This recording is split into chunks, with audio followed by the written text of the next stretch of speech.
Hi friends, welcome back to our channel Raja Renu 2026. అందరూ ఎలా ఉన్నారండి?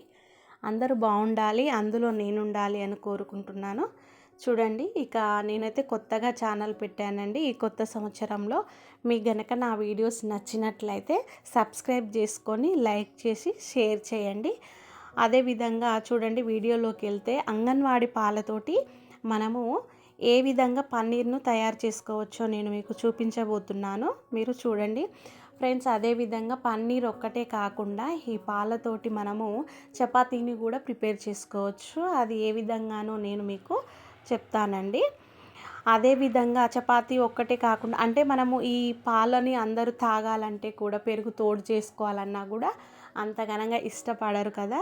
అందుకే ఆ విధంగా ఇష్టపడని వాళ్ళ కోసం మనము ఈ విధంగా కొత్తగా చేసుకోవచ్చు అండి. పన్నీర్ అయితే పిల్లలు ఇష్టంగా తింటారు కాబట్టి నేను మీకు ఈ విధంగా తయారు చేసి చూపించడం జరిగింది. మీరు కూడా ట్రై చేసి ఎలా వచ్చిందో నాకు కామెంట్ రూపంలో ఖచ్చితంగా తెలియజేయండి.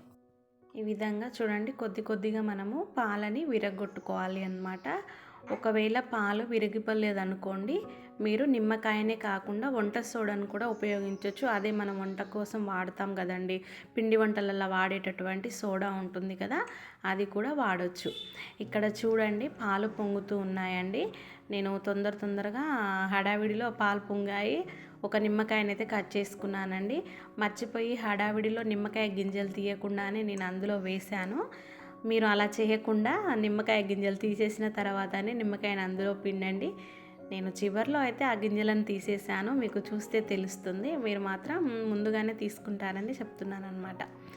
చూడండి, ఈ విధంగా నిమ్మకాయని మొత్తము కూడా పాలల్లో పిండుకున్నాను.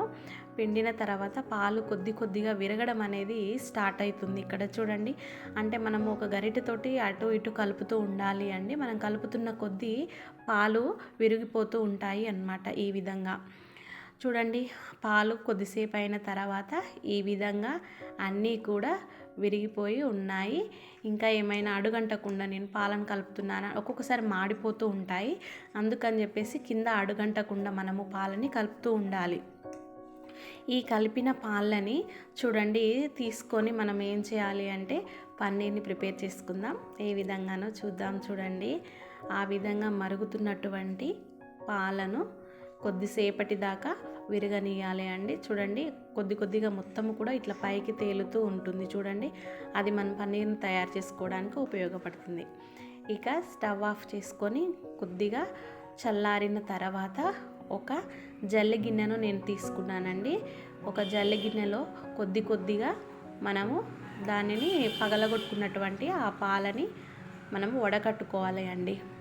సో చూడండి ఫ్రెండ్స్, ఈ విధంగా వడకట్టుకోవాలి. కనిపిస్తుందా? చూడండి, మంచిగా కొద్దిగా అయితే వచ్చిందండి. చూద్దాం మరి. ఇక వడకట్టుకున్న తర్వాత నేను ఇక్కడ ఒక తెల్లటి టవల్ తీసుకున్నానండి. ఆ టవల్ అందరిలోకి ఆ పగిలినటువంటి పాల పొడిని తీసుకొని గట్టిగా ఇలా పిండుకోవాలి అండి. ఎట్లాంటి వాటర్ లేకుండా గట్టిగా పిండుకోవాలి. దానితో పాటు ఇంకా వాటర్ ఏమన్నా ఉన్నా పోయి మంచిగా పన్నీరు తయారు కావాలని నా దగ్గర ఉన్నటువంటి ఒక చిన్న రోల్ని తీసుకొని అయితే నేను పెట్టాను అనమాట. అది మంచిగా మళ్ళీ పర్ఫెక్ట్గా ఉందా లేదా అని గట్టిగా అదిమి పెట్టుకున్నాను. ఒక 3 అవర్స్ అయితే ఖచ్చితంగా పెట్టుకోవాలి అండి. 3 అవర్స్ తర్వాత మనము ఎలా వచ్చిందో పన్నీర్ని తీసి చూద్దాం.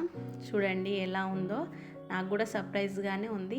చూడండి ఎంత బాగా వచ్చిందో, చాలా అంటే చాలా బాగా. లెమన్ గింజలు కనపడుతున్నాయి చూడండి మీరు, అవి నేను చివరిలో తీసేసానండి. చూడండి, చాలా అంటే చాలా బాగా వచ్చిందండి పన్నీరు. ఎంత మంచిగా మెత్తగా కనిపిస్తుంది చూడండి. నేను ఇక్కడ మీకు కట్ చేసి చూపిస్తాను, ఒకసారి చూడండి.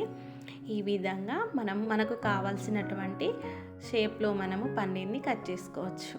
చూడండి, ఈ విధంగా నేను పన్నీర్ని కట్ చేశాను అన్నమాట. చాలా అంటే చాలా మెత్తగా వచ్చాయి అండి. మనం ఇష్టంగా కూడా కర్రీ చేసుకొని తినొచ్చు, అంత బాగా వచ్చాయి. చూడండి ఫ్రెండ్స్, ఈ విధంగా నేను కట్ చేసుకొని మీకు చూపిస్తాను. చూడండి, అదిగో చాలా అంటే చాలా మెత్తగా వచ్చాయి అన్నమాట. సో తప్పకుండా మీరు కూడా ట్రై చేయండి. ట్రై చేసి నాకు ఎలా వచ్చిందో కామెంట్ రూపంలో తెలియచేయండి. మీకు ఏదైనా తెలియకపోయినా నేను చెప్తానన్నమాట. చూడండి చాలా అంటే చాలా మెత్తగా వచ్చాయి. మీరు ట్రై చేసి ఎలా వచ్చిందో నాకు కామెంట్ రూపంలో తెలియచేయండి. ఇంకా మరిన్ని మంచి మంచి వీడియోస్ కోసం నా ఛానల్ని సబ్స్క్రైబ్ చేసుకొని లైక్ చేసి షేర్ చేయండి. Bye bye.